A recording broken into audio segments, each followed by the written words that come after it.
Muito bem, aula 2 agora, vamos prosseguindo como diziam os antigos, sem delongas, né, vamos sem enrolar muito. E nessa segunda aula nós veremos o que é grupo. Estou falando do contexto da gestão organizacional, do gestor, da empresa. Então eu preciso conhecer conceitualmente o que é grupo. Cientificamente, academicamente, não adianta, eu tenho uma noção de grupo, porque aí você consegue empregar melhor as ferramentas, você consegue empregar melhor os conhecimentos que você tem.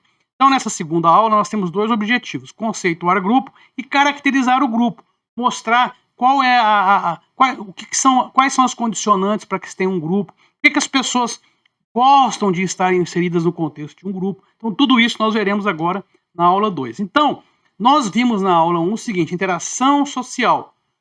Esse minicurso foca dentro da organização. Então eu preciso, é forçoso isso, é imperativo que eu entenda o que é grupo e que eu entenda o que é equipe. Porque são essas duas situações que nós enfrentaremos no dia a dia em se tratando de relações ou de interação social. Então, a definição de grupo. Há um consenso na literatura, ou seja, há uma tendência a ter um conceito bem, digamos, comum, né? E bem consensual, é um conceito muito parecido de diversos autores, tá? Então há esse consenso, e isso é bom, isso nos ajuda no estudo, isso nos ajuda no curso. Grupo, então, é nada mais do que um conjunto de indivíduos em interação. Não adianta você estar na rua, tem várias pessoas olhando para o alto, mas que não se conectam, não se conhecem. Olha aquele grupo de pessoas. Não é bem um grupo, é um conjunto, né? É um emaranhado, aquelas pessoas, uma reunião de pessoas, digamos, né? Que atua de forma interdependente, ou seja, uma depende da outra. Mas aqui ela se reúne visando a obtenção de determinado objetivo. Claro, esse objetivo é aquele objetivo da própria existência do grupo, mas não é o objetivo de tarefas específicas. Normalmente, no grupo, o indivíduo do grupo ele está muito preocupado com o seu próprio objetivo, com as suas metas. Então, uma empresa, todas as pessoas que compõem, por exemplo, a sua empresa, vocês formam aí um grande grupo. Aí depois nós vamos ver exatamente onde que entram as equipes. Então, alguns autores, né? Esse francês, o Henrique Pichon-Rivière, ele diz o seguinte, pode-se falar em grupo quando um conjunto de pessoas movidos por uma necessidade semelhante. Então, a dor que bate em mim, bate na pessoa que se juntou comigo para formar um grupo. Então, a gente se reúne buscando uma tarefa, trabalhando de uma maneira unida, né, específica, mesmo que o indivíduo seja diferente do outro. Claro, o grupo ele comporta pessoas de diferentes origens, muitas vezes diferentes religiões. Vamos dizer que uma igreja é um grupo. Aí não, é a mesma religião. Mas dentro da empresa, pode ser... As pessoas, aliás, elas dentro de uma empresa é um grupo extremamente heterogêneo, é onde se mais tem a diversidade, por exemplo. Então, ainda grupo, né? O Katzenbach e Smith. Vamos ver aqui, é um conjunto de pessoas com objetivos comuns que, em geral, se reúnem por afinidades. Exemplos clássicos: associação de empregados, membros de uma igreja, que eu havia citado, os alunos de uma escola. Vejam que quando eu falo, os alunos de uma escola formam um grupo, aquele grupo escolar, né? Não um grupo escolar prédio, grupo escolar, conjunto de alunos.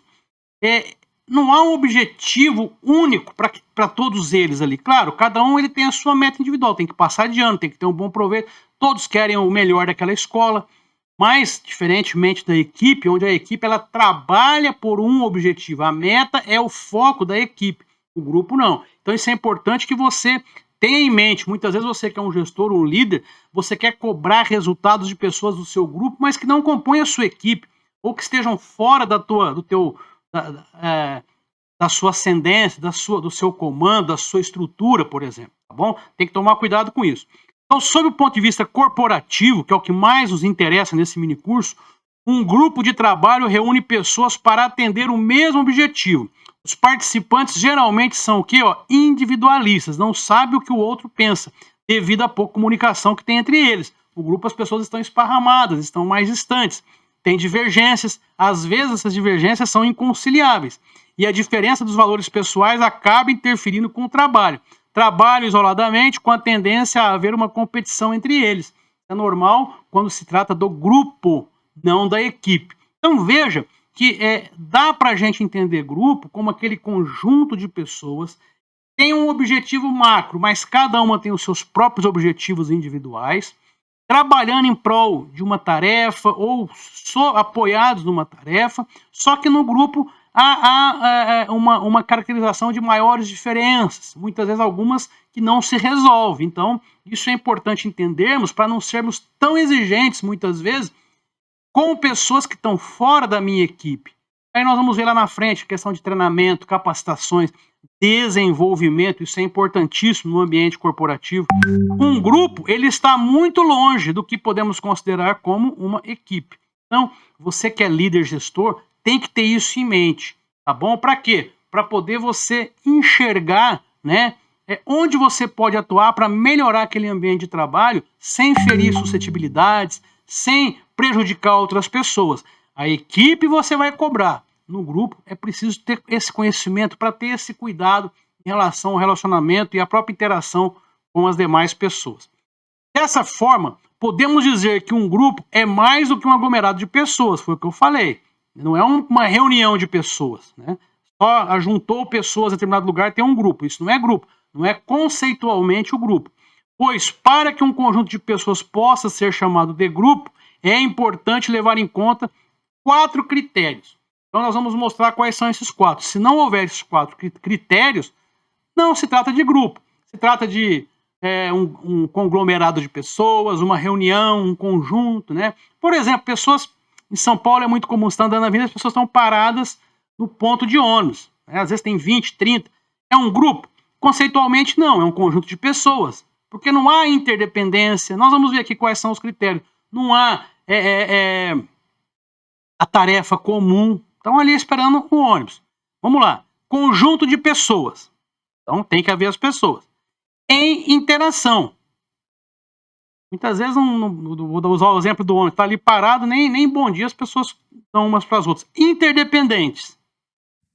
Então, trabalho de uma depende do trabalho da outra, do setor da outra, né? E objetivo comum. Esse objetivo comum aqui está mais relacionado ao objetivo de sobrevivência da própria organização, da própria empresa. Muitas vezes ele não é uma coisa muito clara, diferente da equipe. A equipe vamos pegar uma equipe de projeto que tem meta, que tem datas, que tem prazos, né? Ou então uma equipe esportiva que tem que vencer. Aí o objetivo ele é bem claro, ele é mais próximo, inclusive, né? No tempo, nesse espaço temporal. Para a equipe o objetivo ele é mais nítido. Bom, muito bem. Se não tiver esses 4 critérios, então não estamos conceitualmente falando de grupo. Agora nós vamos ver os tipos de grupo. Nós temos 2 tipos. Grupos formais, que é o caso da empresa, da organização, seja ela pública ou privada, e os grupos informais. Aqui tem um exemplo, né, de um grupo formal. Nós estamos vendo aqui uma igreja durante a celebração de uma missa. Então, ele também é conhecido como grupo secundário. Por quê? Embora seja o formal, não é aquele primeiro grupo do qual nós participamos na nossa vida. Na nossa vida, a gente começa a interagir desde criança nos grupos informais, né? Quando a família se reúne no final de semana, os parentes que vêm nos visitar.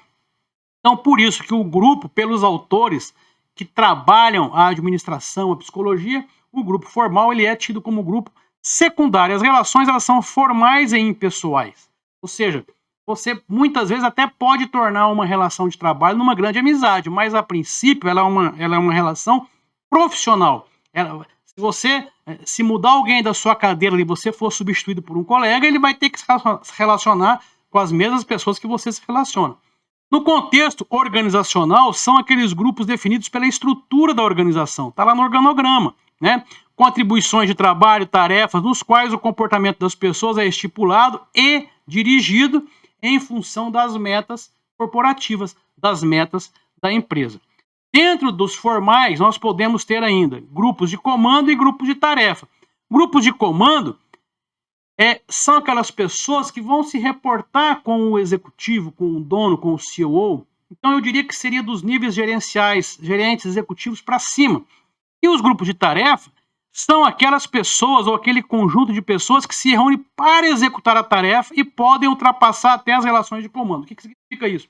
Dentro de uma empresa, você tem 3 estruturas de hierarquia: a estratégica, a tática e a operacional. Então, quando eu falo em grupos de tarefa, eu estou me referindo ao operacional, quem está de fato levando a cabo as atividades da empresa.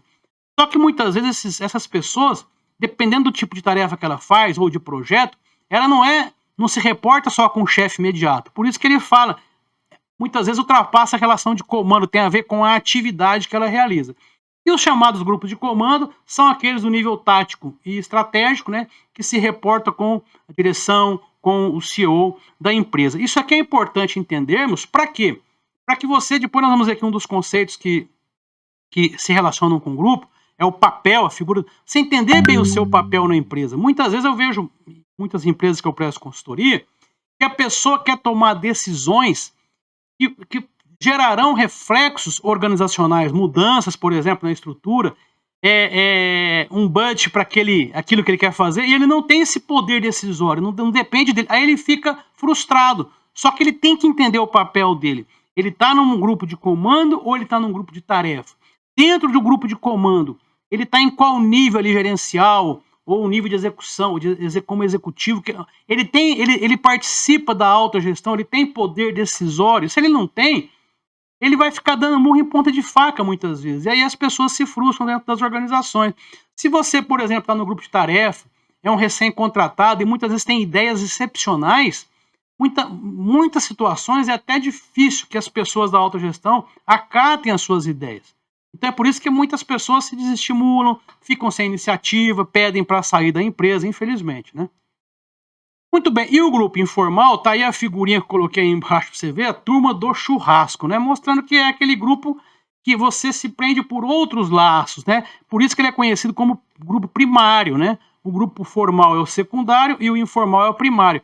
Ele tem que satisfazer os critérios de grupo, né? Então eu tenho interdependência, eu tenho a tarefa, eu tenho os objetivos comuns. Agora, ele se caracteriza por quê? Laços afetivos, laços íntimos. Claro que muitas vezes, no ambiente laboral, um colega de trabalho pode vir se tornar um grande amigo e ficar inserido no seu grupo informal, no seu grupo primário. Mas normalmente isso aqui acontece com vizinhos, amigos do churrasco, como exemplo, amigos da pesca, família, né, parentes. Aí aqui ele traz alguns exemplos, tá? Então você pode acompanhar aí, ó, família, os amigos, né? São formações naturais, né? Dentro do ambiente de trabalho que surge em resposta à necessidade de contato social. Ele diz que muitas vezes, aqui, ó, os grupos podem surgir nas organizações e serão alianças bem mais estruturadas. Não é uma obrigação. Muitas vezes, dentro da empresa, pode surgir um grupo informal, né? Você conhece pessoas que trabalham no mesmo projeto, uma equipe de um projeto, o projeto tem prazo, tem o budget, tem diversos condicionantes, e aí você acaba criando um laço mais forte com o seu amigo ou amiga de trabalho, que pode até vir a ser um grupo informal. Tá? Muito bem. Dentro do grupo informal, a gente tem grupos de interesse. Vamos pegar aqui colecionadores, por exemplo, pessoas que trabalham... tem hobbies específicos, né, de esporte, por exemplo. Todo final de semana tem que tá lá no futebol da várzea, tá? Então, tem um grupo de interesse. Ou grupos de amizade, pessoas que possuem características comuns, compondo uma aliança social que pode extrapolar o ambiente organizacional. Vou dar um exemplo. Você pega dentro do grupo formal a igreja, dentro da igreja tem aquelas pessoas que você se aproxima mais e aí cria ali um grupo de amizade. Ou os próprios familiares, os parentes, os amigos que se reúnem para um churrasco, é um grupo de amizade. Característica do grupo. Então eu havia falado o que de fato me mostra que aquilo é um grupo. Né? Posição. Todo grupo vai ter uma definição de hierarquia. Essa definição de hierarquia, ela gera obrigações, encargos, deveres. A isso se chama posição. Tá? Então tá aqui, ó. Então eu não vou ler aqui o conceito todo. Vou dar um exemplo. Luiz é um pai de família. Ele possui determinados direitos e deveres no seu grupo familiar. Já o seu filho possui outro conjunto de deveres. Tem a posição abaixo da do pai. Caso a Lourdes tenha um cargo de chefia no seu grupo de trabalho, ela possui outro conjunto de direitos e deveres, os quais serão diferentes daqueles apresentados pelos subordinados. Então a posição, ela tem um pouco a ver com justamente essa palavra, posição na cadeia hierárquica. Tá certo? Nem sempre a posição dá mais status. Nós vamos ver agora que é outra característica do grupo, o status. Papéis. O papel é o encargo. Eu tenho a posição, que é a minha estrutura. E agora, na minha posição, o que eu tenho que executar? Qual o padrão comportamental que eu tenho que apresentar? Então, são aqueles padrões comportamentais socialmente esperados quando eu ocupo a posição. Tá bom? Então, cada membro desempenha um papel diferente no que faz, que nos faz compreender a função e prever as reações. Então, o papel é justamente as atribuições, se eu for colocar assim numa coisa bem prática. Qual é o papel da secretária executiva?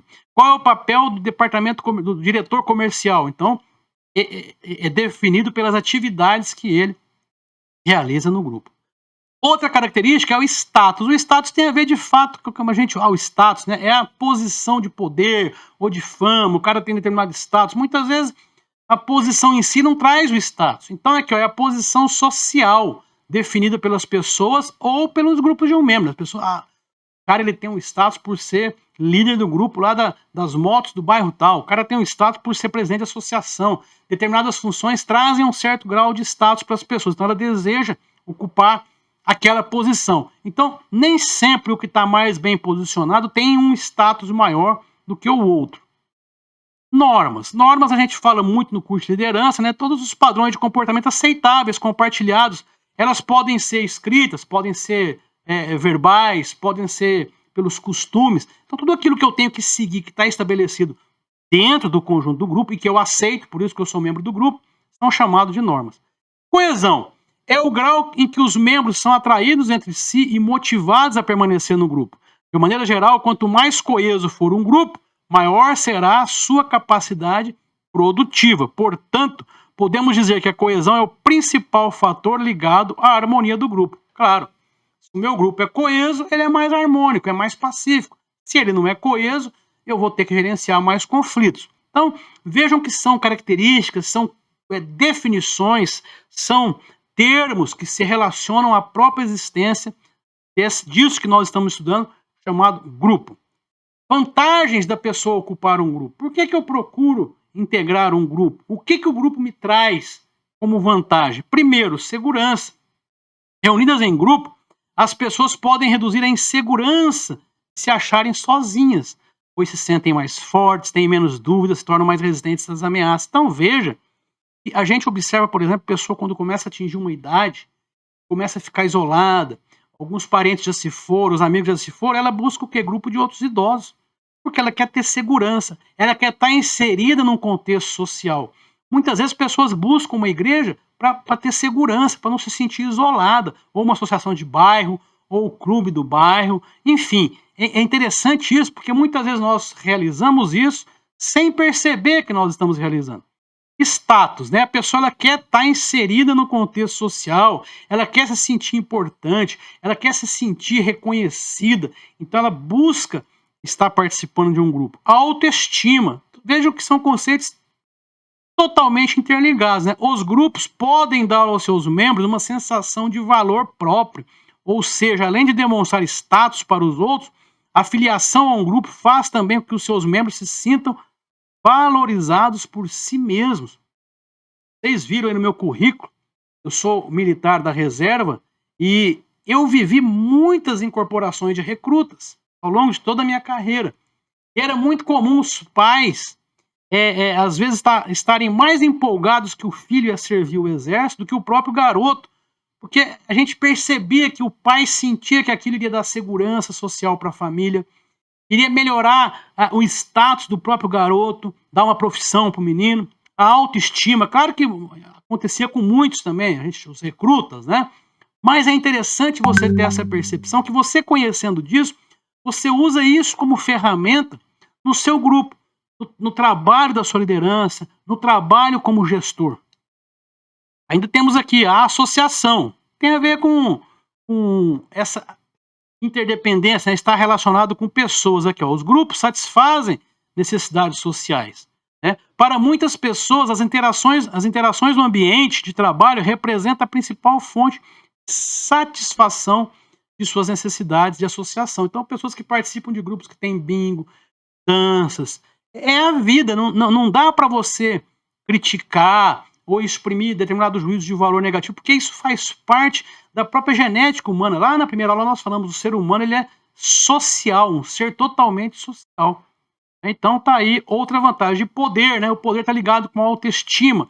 As coisas que não podem ser obtidas individualmente, você consegue no grupo, né? Começa a aparecer mais. Você já ouviu aquela frase que às vezes garotada aí fora, quando é sozinho, é um gatinho. Quando junta no grupo é o leão, aí faz arrastão, rouba as pessoas, né? Quando você tá... A massa, ela tem um poder fantástico, é igual a torcida de futebol. Então, o grupo traz esse poder para as pessoas. E o alcance das metas. Muitas vezes sozinho eu não consigo atingir meta. Quer ver um exemplo? Grupos de estudo. Você sozinho não consegue atingir aquela carga horária por dia para estudar para uma prova, para um concurso. Quando você está no grupo, você atinge a meta. Então, há ocasiões em que é preciso mais de uma pessoa para realizar determinada tarefa. Olha que interessante. Você às vezes fala, puxa, isso me ajudou. E eu te falo, alguém já tinha estudado isso no passado e colocou no papel, escreveu um livro para falar disso. Isso é importantíssimo. Então, quando eu me sinto fraco, quando eu me sinto isolado, se o meu grupo laboral não está me ajudando, talvez por uma falha minha, eu vou buscar me corrigir para ficar melhor inserido. Se não, se eu buscar um grupo de bairro, até mesmo uma atividade filantrópica, você vai perceber que essas vantagens do grupo vão se refletir, irão tornar reais na sua vida. Agora, para o líder isso aqui, né?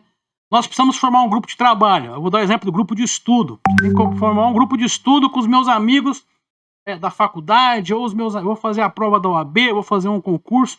Então, quais são as fases para se formar esse grupo? A primeira fase é a formação. Quem eu vou trazer, quem eu vou levar. Então, tá aqui, ó. Ela é caracterizada por uma grande incerteza sobre os propósitos do grupo. Quem vai ser o líder, quais serão as tarefas, definir ali fases, definir o que vai ser feito.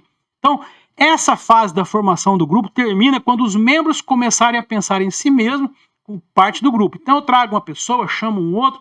Na hora que todos estiverem imbuídos que precisamos estudar junto para determinado concurso, para uma prova que vai ter, que é uma prova muito difícil, o grupo está formado. Só que quando ele se forma, começa a briga.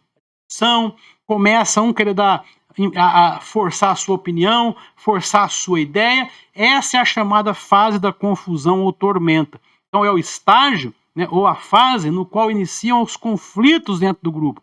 Quando os membros já aceitam a existência do mesmo, mas demonstram resistência aos limites impostos à sua individualidade. O cara acha que ele tem que fazer mais. Ele acha que a tarefa dele não tem que ser a tarefa que o outro vai fazer também. E aí isso gera conflito. Mas esse conflito é importante para aperfeiçoar esse grupo. Então há um conflito devido aos novos comportamentos que os membros deverão adotar e até mesmo de quem vai liderar, quem vai controlar aquele grupo.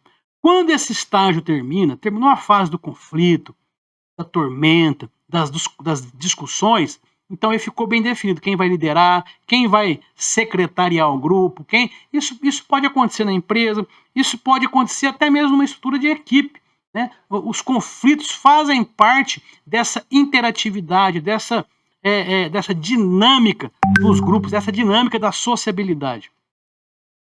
Aí a fase da normalização é o estágio em que se desenvolve os relacionamentos mais próximos. Então aí o grupo está trabalhando, está executando suas tarefas, está cada um fazendo a sua parte, você se sente forte, você se sente protegido e você desenvolve uma coisa chamada camaradagem. A camaradagem tem muito a ver com a participação colaborativa. Você não olha para a sua dificuldade, você ajuda o seu companheiro, você ajuda a sua colega a superar as dificuldades dela e isso no contexto é proveitoso para a equipe como um todo. Esse estágio se completa quando a estrutura do grupo se solidifica e ele assimila um conjunto de expectativas e define qual vai ser o comportamento correto dos membros. Então, em tese, na fase da normalização, durante a formação do grupo, os conflitos já foram superados. É o dia a dia, digamos. Aí entra a execução, então agora o grupo ele aceita como ele cada um aceita o seu papel, a sua posição, olha lá as características aqui. E aí a sua energia fica voltada ao desempenho da tarefa que deve ser realizada. Esse é o último estágio para os grupos permanentes. Então, grupos que não vão mais ser dissolvidos ou encerrados por qualquer razão que seja, ele entra na fase da execução. Lógico que na execução haverá conflitos, dificuldades, mas nesses estágios da criação do grupo quando o grupo está vivendo normalmente, se chama fase da execução. E a fase da dissolução ou dissolução é aqueles grupos temporários, cujos membros devem se preparar para uma dissolução. O alto desempenho deixou de ser prioridade, as atenções se voltam para a conclusão das atividades. É o exemplo que eu dei do grupo de estudo. Terminou a prova, terminou o concurso, terminou aquele objetivo, atingimos aquela meta, o grupo agora é dissolvido e cada um vai voltar para a sua atividade. O alto desempenho que ele fala, porque agora eu não tenho mais a prioridade naquele grupo de atingir aquele resultado. Então eu vou ser inserido no outro grupo, ou vou voltar para minhas atividades normais. Isso também pode acontecer, obviamente, dentro da empresa, seja na conformação ou na formação de novos grupos, seja inclusive na formação das equipes. Muito bem, eu vou encerrar essa aula trazendo um desafio para vocês, tá bom? Você sabe o que o gestor pode fazer para estimular a coesão de um grupo? Você é líder de grupo, é gestor. O que você poderia fazer? Vamos ver aqui as respostas.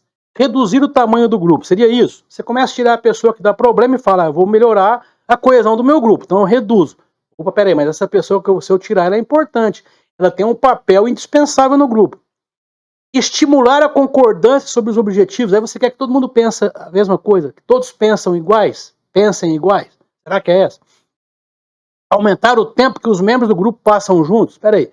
Se eu colocar os membros para passarem o tempo todo juntos, eu não vou atrapalhar outras atividades? Não vou atrapalhar o setor que eu tirei ele para vir ficar junto com os demais? Aumentar o status do grupo e a dificuldade percebida para a admissão nele. Eu começo a criar muito mistério, né? Não, esse grupo de trabalho aqui na empresa não é qualquer um que entra, tem que ter isso, tem que ter... Será que isso vai melhorar a coesão do meu grupo? Estimular a competição interna. Será que isso aí vai me trazer mais unicidade, mais unidade de propósito, sentimento de coesão? Será que é essa aí? Dar recompensas ao grupo em vez de recompensar membros individualmente. Será que é essa? E, finalmente, isolar fisicamente o grupo. Não, agora todo o meu grupo vai trabalhar aqui. Será que é essa? Então vejam vocês aí. Perdão aí. Dar recompensas ao grupo. E toda vez que você der recompensa, não dê individual, dê para o grupo. Você coloca as pessoas no local, leia ali uma referência elogiosa. Se é um prêmio, premie o grupo coletivamente. Isso vai fortificar os laços, as pessoas estarão mais unidas, elas estarão mais trabalhando em cima do propósito inicial do grupo. Tá bom? Muito bem. Com isso eu encerro a nossa segunda aula. Já finalizamos a metade desse mini curso. Na próxima aula, aula 3, agora veremos o que é a equipe. Eu já falei algumas coisas de equipe, mas vamos aprofundar um pouco mais na próxima aula. Vejo vocês então na aula sobre equipe. Até mais.